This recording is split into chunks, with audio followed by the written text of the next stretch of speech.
एक बहुत बड़ा कंपनी का भी थोड़ा सा हिस्सा शेयर को खरीदकर आप उस कंपनी का शेयर होल्डर बन सकते हो। रोज अपनी नॉलेज को बढ़ाने के लिए कोशिश करते रहिएगा शेयर बाजार का।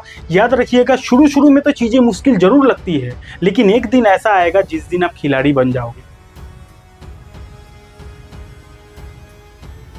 नए लोग आखिर शेयर बाजार में शुरुआत कैसे कर सकता है? देखिए, शेयर बाजार एक इतना बड़ा बाजार है ना, इस बाजार को आसानी से समझ लेना बहुत ज्यादा मुश्किल है। ठीक है, तो आज की इस वीडियो में हम लोग इसी मुश्किल चीज को आसान भाषा में सीखेंगे कि कैसे एक नया व्यक्ति जिसको शेयर बाजार के बारे में कुछ भी ज्ञान नहीं है, वो कैसे शेयर बाजार में स्टेप बाय स्टेप शुरुआत कर सकता है। ठीक है, तो कंप्लीट रोड मैप आपको इस वीडियो में मिलने वाला है। वीडियो बहुत इंटरेस्टिंग वीडियो है, वीडियो को एंड तक जरूर देखिएगा। उससे पहले डिस्क्लेमर दे दूं कि ये वीडियो एजुकेशनल पर्पस के लिए बनाया गया है, आपको सिखाने के लिए बनाया गया है। वैसे शेयर बाजार में इन्वेस्ट करना बहुत ज्यादा जोखिम होता है, तो इन्वेस्ट करने से पहले अपने तरफ से दिमाग का इस्तेमाल जरूर करें। हाँ, आप इस वीडियो से सीख सकते हो, लेकिन इन्वेस्ट करना ना करना वो आपका पर्सनल चॉइस है। ठीक है, तो चलिए समझते हैं कि नया व्यक्ति कैसे शेयर बाजार में शुरुआत कर सकता है। तो सबसे पहले स्टेप नंबर 1 ये है कि स्टॉक मार्केट का असली सिद्धांत को समझे। देखिए, अगर आपको शेयर बाजार में शुरुआत करना है ना,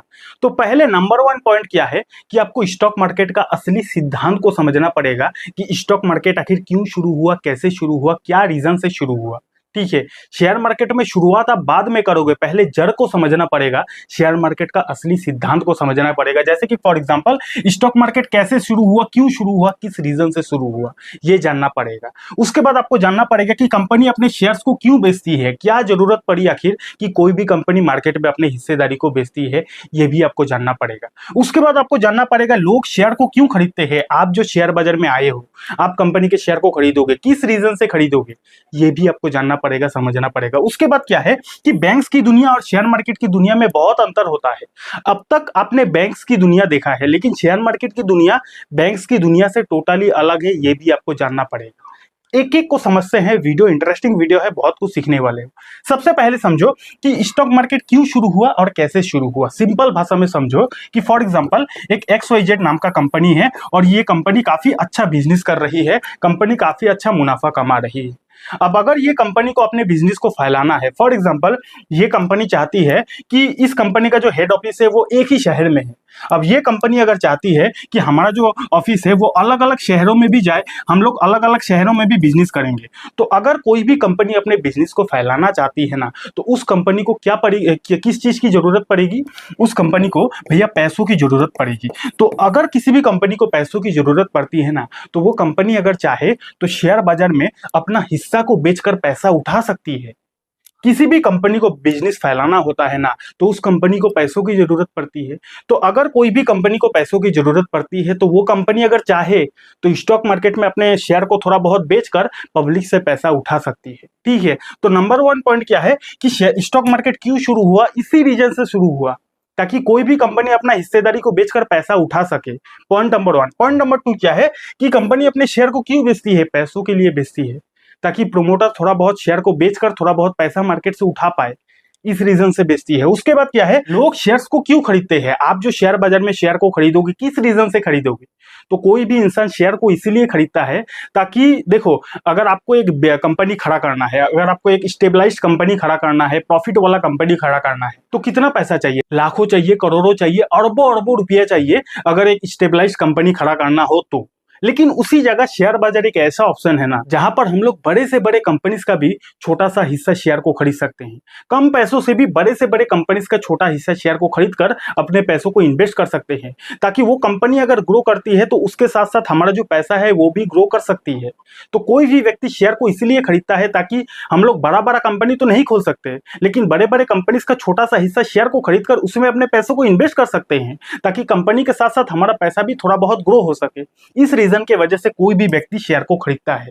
हो गया क्लियर। उसके बाद बैंक्स की दुनिया और शेयर मार्केट की दुनिया में बहुत अंतर होता है, ये इंपॉर्टेंट पॉइंट है। देखो, बैंक का मतलब क्या होता है, बैंक्स का मतलब अब तक आपने इतना ही समझा है कि अगर आप बैंक में पैसा डिपॉजिट करते हो, चाहे फिक्स डिपॉजिट करो या फिर ऐसे ही डिपॉजिट करो, बैंक्स आपको इतना पता है कि बैंक्स कभी डूबता नहीं है, बैंक्स में आपका पैसा कभी डूबता नहीं है। तो ये तो गया बैंक्स की दुनिया। लेकिन जब बात शेयर मार्केट की दुनिया की आ जाती है ना, तो शेयर मार्केट में पैसा डूबता भी है, शेयर मार्केट में बिना नॉलेज का अगर आप कोई भी कंपनी के शेयर में इन्वेस्ट करते हो तो आपका पैसा डूबता भी है। बैंक्स में अब तक आपने पैसा फॉर एग्जाम्पल अपने बैंक में 1 लाख रुपया लगा है, तो 1 लाख से आपने कभी भी अपने पैसों को नीचे गिरते हुए नहीं देखा है। हमेशा आपने अपने पैसों को बैंक में बढ़ते हुए देखा है। तो ये बैंक्स की दुनिया है। लेकिन शेयर मार्केट की दुनिया में अगर आप पैसा इन्वेस्ट करते हो ना, तो हो सकता है 1 लाख का 50,000 भी हो जाए, हो सकता है 1 लाख का 2 लाख भी हो सकता है, ऐसा भी हो सकता है। ठीक है, तो बैंक्स की दुनिया में आपने कभी डाउनफॉल नहीं देखा है, लेकिन जबकि आपने शेयर बाजार में कदम रखा है तो यहाँ पे आप डाउनफॉल भी देखोगे, अपने पैसों को डूबते हुए भी देखोगे और अपने पैसों को ग्रो करते हुए भी देखोगे। ठीक है, तो इसीलिए ही अब से आप शुरू से ही मेंटली प्रिपेयर हो जाओ कि जबकि आप शेयर बाजार की दुनिया में आ गए हो तो अब से आपके पैसों पे अप्स एंड डाउन्स देखने की आदत आपको डालनी ही पड़ेगी। बैंक्स की दुनिया टोटली अलग है और शेयर बाजार की दुनिया टोटली अलग है, ये पहले आपको समझना पड़ेगा। ठीक है, तो स्टेप नंबर 1 क्लियर हो गया ना, स्टॉक मार्केट का असली सिद्धांत क्या है आपने समझ लिया ना। स्टेप नंबर 2 को समझते हैं। स्टेप नंबर 2 ये है कि आपको शेयर बाजार का फायदा और नुकसान को समझना पड़ेगा कि जबकि आप शेयर बाजार में इन्वेस्टमेंट करना चाहते हो, शुरुआत करना चाहते हो, तो इस बाजार में इन्वेस्टमेंट करने का क्या क्या फायदा मिलेगा, क्या क्या नुकसान भी हो सकता है, वो आपको जानना पड़ेगा। ठीक है, तो सबसे पहले फायदे की बात करते हैं कि शेयर बाजार में इन्वेस्टमेंट करने का क्या क्या फायदा हो सकता है। सबसे पहला फायदा क्या है कि पैसा जल्दी ग्रो हो सकता है। जी हाँ, अगर आप नॉलेज के साथ बुद्धि का इस्तेमाल करके शेयर बाजार में सही जगह पे इन्वेस्टमेंट करते हो ना, तो शेयर बाजार में पैसा बहुत ही जल्दी ग्रो हो सकता है। अगर आप बैंक से कंपेयर करोगे तो बैंक के कंपैरिजन में शेयर बाजार में पैसा जल्दी ग्रो हो सकता है। Point number 1। पॉइंट नंबर 2 क्या है कि लिक्विडिटी मिलती है। लिक्विडिटी का मतलब ये होता है कि देखो फॉर एग्जांपल एक जमीन है, अब इस जमीन का दाम है 10 लाख रुपया, आपने इस जमीन में पैसा इन्वेस्ट कर दिया, 10 लाख रुपया में आपने खरीद लिया। अब 3 दिन के बाद 4 दिन के बाद आपको हठात पैसों की जरूरत पड़ती है, आपको कोई भी कारण से इमरजेंसी आपको पैसों की जरूरत पड़ती है। अब क्या आप 3 से 4 दिन में अपना 10 लाख की जमीन को बेच पाओगे? जमीन तो बेच पाओगे, लेकिन उसके लिए कितना समय लगेगा? आपको कस्टमर खोजना पड़ेगा, काफी सारा रूल्स एंड रेगुलेशन है, पेपर वर्क है, उन सारी प्रोसेसिंग को कंप्लीट करने के बाद ही आपके हाथों में पैसा आएगा। जमीन एक ऐसा चीज है, एक ऐसा एसेट है जिसको खरीदना आसान है लेकिन बेचना बहुत ज्यादा मुश्किल है, क्योंकि जब आपको इमरजेंसी पैसों की जरूरत है उस समय इमरजेंसी में आप कोई भी जमीन को नहीं बेच सकते हो। जबकि शेयर बाजार एक ऐसा बाजार है जहां पे आपको लिक्विडिटी मिलती है। आप शेयर बाजार में कहीं भी इन्वेस्ट अगर आप करते हो ना, और अचानक से अगर आपको पैसों की जरूरत पड़ती है तो आप तुरंत एक क्लिक में शेयर को बेचकर पैसा उठा सकते हो, एक क्लिक में म्यूचुअल फंड को बेचकर पैसा उठा सकते हो। हाँ, ये डिपेंड करता है कि उस समय आप प्रॉफिट में हो या फिर लॉस में हो। प्रॉफिट में हो तो उठाओगे तो नुकसान नहीं होगा, लॉस में हो पैसा उठाओगे तो नुकसान हो सकता है। लेकिन यहाँ पे एक अच्छी बात क्या है कि लिक्विडिटी मिलती है, आप कभी भी पैसा उठा सकते हो। Step point number 2। Point number 3 क्या है कि इन्फ्लेशन को बीट किया जा सकता है। इन्फ्लेशन यानी महंगाई। हमारे देश में इंडिया का जो महंगाई है ना, वो हर साल 6 से 7% से बढ़ रही है। यानी कि फॉर एग्जाम्पल अगर आपके हाथ में 1 लाख रुपया कैश आज के डेट में है ना, और कैश ही अगर आप अपने हाथ में 1 लाख रुपया रखते हो, तो आफ्टर 1 ईयर यानी कि 1 साल के बाद ये जो 1 लाख रुपया है, उस 1 लाख रुपया का जो वैल्यू है ना, 6 से 7% डिक्रीज हो जाएगा अगले साल। आपका पैसा तो रहेगा 1 ही लाख, लेकिन जबकि अपने हाथ में अपने पैसों को कैश रखा है, तो महंगाई बढ़ने की वजह से उस पैसों का जो वैल्यू है, महंगाई बढ़ने की वजह से 6 से 7% डिक्रीज हो जाएगा। ठीक है, तो शेयर बाजार एक ऐसा बाजार है जहां पर आप बुद्धि का इस्तेमाल करके सही जगह पे इन्वेस्ट करते हो तो आप आराम से इन्फ्लेशन को भी बीट कर पाओगे। आपका पैसा जो डिक्रीज होने वाला था वो डिक्रीज के बजाय इंक्रीज होने लगेगा, सही जगह पे इन्वेस्टमेंट करते हो तो। उसके बाद फायदा क्या मिलता है कि यहाँ पे डाइवर्सिफिकेशन मिलता है। डाइवर्सिफिकेशन यानी कि यहाँ पे मल्टीपल बिजनेसेस में इन्वेस्ट किया जा सकता है। शेयर बाजार में ऐसा कोई भी बिजनेस नहीं है जो बिजनेस दुनिया में नहीं है। फॉर एग्जाम्पल अगर आपको कपड़ा बनाने वाली कंपनी में इन्वेस्ट करना है, कर सकते हो। चश्मा बनाने वाली कंपनी में इन्वेस्ट करना चाहते हो, कर सकते हो। डिजिटल बोर्ड या फिर इलेक्ट्रॉनिक आइटम बनाने वाली कंपनी में इन्वेस्ट करना चाहते हो तो कर सकते हो। हर एक कंपनी, हर एक बिजनेसेस में आप इन्वेस्ट कर सकते हो। इसलिए शेयर बाजार में डाइवर्सिफिकेशन का भी फायदा मिलता है। आप अपने मन पसंदीदा बिजनेसेस में इन्वेस्टमेंट कर सकते हो। ठीक है, लेकिन इन्वेस्टमेंट करने से पहले बुद्धि का इस्तेमाल करें, नहीं तो आपका पैसा डूब सकता है। उसके बाद फायदा क्या है कि कम पैसों से भी बिग बिजनेसेस में इन्वेस्ट किया जा सकता है। मैंने बोला ना कि एक बहुत बड़ा लाख करोड़ का कंपनी है। अब लाख करोड़ का कंपनी को तो आप नहीं खरीद सकते, लेकिन जबकि शेयर बाजार में एक ऐसा भी ऑप्शन है कि आप थोड़ा बहुत शेयर को खरीद कर भी उस लाख करोड़ का कंपनी का शेयर होल्डर बन सकते हो। एक बहुत बड़ा कंपनी का भी थोड़ा सा हिस्सा शेयर को खरीद कर आप उस कंपनी का शेयर होल्डर बन सकते हो। ठीक है, तो कम पैसों से भी शेयर बाजार में इन्वेस्टमेंट की शुरुआत किया जा सकता है। एसआईपी का नाम सुना है ना? एसआईपी बहुत ही कम पैसों से भी शुरू किया जा सकता है। अगर आपको एसआईपी को डिटेल में सीखना है तो आप इस वीडियो को देख सकते हो। इस वीडियो का लिंक आपको डिस्क्रिप्शन पर मिल जाएगा, बाद में देखकर सीख सकते हो। ठीक है, तो ये कुछ पॉइंट है शेयर बाजार में इन्वेस्टमेंट करने का, ये कुछ फायदा है। अब नुकसान को भी समझ लेते हैं कि क्या क्या नुकसान है। सबसे पहला नुकसान क्या है कि पैसा डूबने का रिस्क रहता है। हाँ जी, मैं बार बार इसीलिए बोल रहा हूं कि शेयर बाजार एक ऐसा बाजार है जहां पर आप पैसा कमा सकते हो तो गंवा भी सकते हो। तो नॉलेज के साथ इन्वेस्टमेंट नहीं करोगे, तुक्के तुक्के से इन्वेस्टमेंट करोगे, बिना बुद्धि का इन्वेस्टमेंट करोगे तो आपका पैसा डूबने का बहुत बड़ा रिस्क रहता है। ठीक है, उसके बाद क्या है, वोलेटिलिटी का रिस्क रहता है। अगर आप बुद्धि के साथ भी इन्वेस्ट करते हो ना तो भी इसका खतरा है। वोलेटिलिटी यानी कि फॉर एग्जांपल आपने पैसा इन्वेस्ट किया है, अब आपका इन्वेस्ट करने के बाद मार्केट में कुछ ऐसा गड़बड़ आ गया तो आपका पैसा अचानक से डाउन डाउन जा सकता है और आपका पैसा अचानक से बढ़ भी सकता है। ठीक है, तो ये जो वोलेटिलिटी है उसका खतरा हो सकता है, आपके पैसों पे अप्स एंड डाउन्स आता ही रहेगा। ठीक है, उसके बाद पेशेंस चाहिए, धैर्य चाहिए। यहाँ पे चुटकी में पैसा नहीं बनता है। चुटकी में अगर आपको पैसा बनाना है तो आप गलत मार्केट में आ गए हो, क्योंकि शेयर बाजार में पैसा तभी बनता है जब आपके अंदर धैर्य हो। ठीक है, तो पेशेंस चाहिए। काउंट्री रिस्क है, यानी कि फॉर एग्जांपल आपने शेयर बाजार में इन्वेस्टमेंट कर दिया है लेकिन देखा गया कि देश में युद्ध लग गया। अब युद्ध लग गया या फिर कोई बहुत ही खराब बीमारी फैल गया, तो अगर कोई भी देश में संकट आती है ना, तो देश में संकट आती है यानी कि शेयर बाजार में वो संकट ऑटोमेटिकली आ जाएगी, और जबकि शेयर बाजार में वो संकट आ जाएगी तो आपके पैसों पे भी खतरा आ सकता है। ठीक है, तो ये कुछ शेयर बाजार का फायदा है, ये कुछ शेयर बाजार का नुकसान है। पूरा क्लियर हो गया ना? अब मैं आपको बताता हूं कि एक नया व्यक्ति शेयर बाजार में कैसे शुरुआत कर सकता है स्टेप बाय स्टेप। उससे पहले वीडियो अच्छा लग रहा है तो वीडियो को लाइक कीजिए, कमेंट कीजिए। और अगर आपको शेयर बाजार में इन्वेस्टमेंट करना है ना तो आपके पास डीमेट अकाउंट होना पड़ेगा। तो जिस ब्रोकर को मैं खुद यूज करता हूं, मैंने उसी ब्रोकर का लिंक नीचे डिस्क्रिप्शन पर दे दिया है, वहां से भी आप अपने लिए डीमेट अकाउंट खुलवा सकते हो। स्टेप नंबर 3 है कहां कहां इन्वेस्ट किया जाता है, ये आपको समझना पड़ेगा। यानी कि शेयर बाजार में इन्वेस्टमेंट करने से पहले शेयर बाजार में इन्वेस्टमेंट कहां कहां किया जाता है, किस किस एसेट क्लास में इन्वेस्टमेंट किया जाता है, ये आपको जानना पड़ेगा, नहीं तो आप शेयर बाजार में आकर कंफ्यूज हो जाओगे। ठीक है, तो स्टेप बाय स्टेप बताता हूं कि कहां कहां शेयर बाजार में इन्वेस्टमेंट किया जा सकता है। सबसे पहले ऑप्शन होता है कंपनी का आईपीओ। आपने सुना होगा ना कि कंपनी का आईपीओ आती है, यानी कि इनिशियल पब्लिक ऑफरिंग, तो वहां पे नंबर 1 इन्वेस्टमेंट किया जा सकता है। उसके बाद कंपनी का शेयर, यानी कि जब कंपनी अपना आईपीओ लॉन्च कर देती है, मार्केट में आ जाती है, उसके बाद भी कंपनी को शेयर को खरीद कर इन्वेस्टमेंट किया जा सकता है। उसके बाद तीसरा ऑप्शन रहता है म्यूचुअल फंड। म्यूचुअल फंड को तो नाम सुना ही होगा, टीवी पर ऐड भी आती है कि म्यूचुअल फंड सही है, तो म्यूचुअल फंड में भी इन्वेस्टमेंट किया जा सकता है। एंड चौथा ऑप्शन होता है ईटीएफ, जो कि आज के डेट में बहुत ज्यादा पॉपुलर है, एक्सचेंज ट्रेडेड फंड, इसमें भी इन्वेस्टमेंट किया जा सकता है।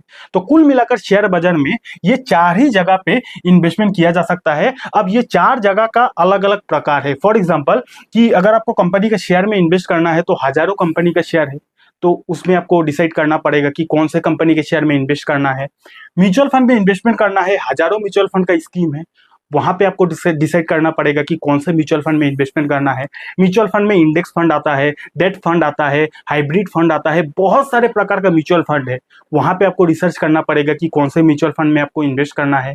ईटीएफ में इन्वेस्ट करना है, ईटीएफ भी हजारों तरह का ईटीएफ होता है, थीमेटिक ईटीएफ होता है, सेक्टर बेसिस ईटीएफ होता है, उसके बाद इंडेक्स बेसिस ईटीएफ होता है, बहुत सारे तरह का ईटीएफ होता है। ठीक है, मेनली ये 4 जगह होता है इन्वेस्टमेंट करने का, लेकिन ये 4 जगह के अंदर और भी अलग अलग प्रकार है, उन प्रकार को आपको समझना पड़ेगा। ठीक है, तो पहले समझना पड़ेगा शेयर बाजार में कहां कहां इन्वेस्टमेंट किया जाता है। मैंने आपको बता दिया कि 4 जगह पे इन्वेस्ट किया जाता है। अब इन 4 जगहों के अंदर अलग अलग प्रकार है, उन प्रकार को समझना पड़ेगा। लेकिन यहाँ पे आपको डिसाइड करना पड़ेगा एज ए बिगिनर, अगर आप नया हो तो आपको कहां से शुरुआत करना है। क्या आपको कंपनी का आईपीओ से शुरुआत करना है, क्या आपको कंपनी का शेयर से शुरुआत करना है, क्या आपको म्यूचुअल फंड से शुरुआत करना है शेयर बाजार में, या फिर ईटीएफ से शुरुआत करना है, ये आपको डिसाइड करना पड़ेगा। अब इस केस में आप थोड़ा सा कंफ्यूज हो गए होंगे, आप सोच रहे होंगे कि यार मैं तो नया हूं, मुझे कैसे पता चलेगा कि स्टार्टिंग टाइम में कौन सा ऑप्शन बेटर हो सकता है। तो देखो भाई, इसमें मैं भी आपको कुछ रिकमेंड नहीं कर सकता, क्योंकि ये करना सेबी के गाइडलाइन के खिलाफ है। मैं कोई फाइनेंशियल एडवाइजर नहीं हूं कि मैं आपको सलाह दूं। लेकिन एज ए बिगिनर अगर आप नया हो तो आपको हमेशा वहां से शुरुआत करना चाहिए जहां पे रिस्क कम होता है, जहां पे पैसा डूबने का डर कम होता है, वहां से शुरुआत करना चाहिए। जैसे कि फॉर एग्जांपल अगर आप इन चारों कैटेगरी की बात करो तो सबसे ज्यादा अगर रिस्क कम होता है ना, तो सबसे ज्यादा रिस्क कम ईटीएफ में होता है। उसके बाद अगर म्यूचुअल फंड में, इसमें भी रिस्क बहुत कम होता है। लेकिन बात अगर कंपनी के शेयर की हो तो यहाँ पे रिस्क बहुत ज्यादा होता है। आईपीओ की हो तो यहाँ पे तो बहुत ही ज्यादा हाई रिस्क होता है। ठीक है, तो आईपीओ यानी कि आईपीओ में इन्वेस्ट करना भी रिस्की होता है। शेयर में इन्वेस्ट करना भी बहुत ज्यादा रिस्की होता है, लेकिन म्यूचुअल फंड और ईटीएफ में इन्वेस्ट करना रिस्की तो होता है, लेकिन थोड़ा इन दोनों के कंपैरिजन में कम होता है। ठीक है, बाकी आप अपने एंड से डिसाइड कर लेना कि आपको कहां से शेयर बाजार में शुरुआत करना है। मैंने तो आपको 4 ऑप्शन बता दिया कि शेयर बाजार में यहाँ यहाँ इन्वेस्टमेंट किया जाता है। ठीक है, लेकिन इन्वेस्टमेंट करने से पहले अपने तरफ से रिसर्च जरूर कर ले। स्टेप नंबर 4 क्या है कि इन्वेस्टमेंट करने से पहले रिसर्च करें, देखें कि क्या मैं जहां पे इन्वेस्टमेंट कर रहा हूं क्या वो जगह सही है या फिर गलत है। उस चीज के बारे में टोटल नॉलेज लेना है। जैसे कि फॉर एग्जांपल ध्यान रहे, स्टॉक मार्केट इन्वेस्टमेंट में आपको तभी फायदा होगा जब आप नॉलेज के साथ इन्वेस्ट करोगे। मैंने बोला ना, आईपीओ होता है, शेयर होता है, म्यूचुअल फंड होता है, ईटीएफ होता है। ये चारों जगह पे आपका पैसा डूब भी सकता है और ये चारों जगह से आप बहुत ज्यादा पैसा कमा भी सकते हो, लेकिन कमाओगे तभी जब आप नॉलेज के साथ इन्वेस्ट करोगे। ठीक है, उसके बाद क्या है, हमेशा अपने जोखिम को समझकर इन्वेस्ट करें, क्योंकि शेयर बाजार में हर एक एसेट क्लास का जो रिस्क है वो अलग अलग होता है, इसलिए अपने रिस्क एपिटाइट को समझे। मैंने बोला ना, पॉइंट नंबर 1 मैंने बोला था कि शेयर बाजार में आप आईपीओ में इन्वेस्ट कर सकते हो। पॉइंट नंबर 2 बोला था कि शेयर बाजार में आप शेयर में इन्वेस्ट कर सकते हो। पॉइंट नंबर 3 बोला था कि शेयर बाजार में आप म्यूचुअल फंड में इन्वेस्ट कर सकते हो। और पॉइंट नंबर 4 बोला था कि शेयर बाजार में आप ईटीएफ में इन्वेस्ट कर सकते हो। ठीक है, ये 4 जगह से आप शेयर बाजार में इन्वेस्टमेंट की शुरुआत तो कर सकते हो, लेकिन पॉइंट मैंने क्या लिखा कि हर एसेट क्लास का जो रिस्क है वो अलग अलग होता है। हर एक एसेट क्लास का यहाँ पे रिस्क अलग अलग होता है। आपको पहले अपना रिस्क को समझना पड़ेगा कि आप शेयर बाजार में कितना रिस्क ले सकते हो, उस अकॉर्डिंगली आप शेयर बाजार में शुरुआत कर सकते हो।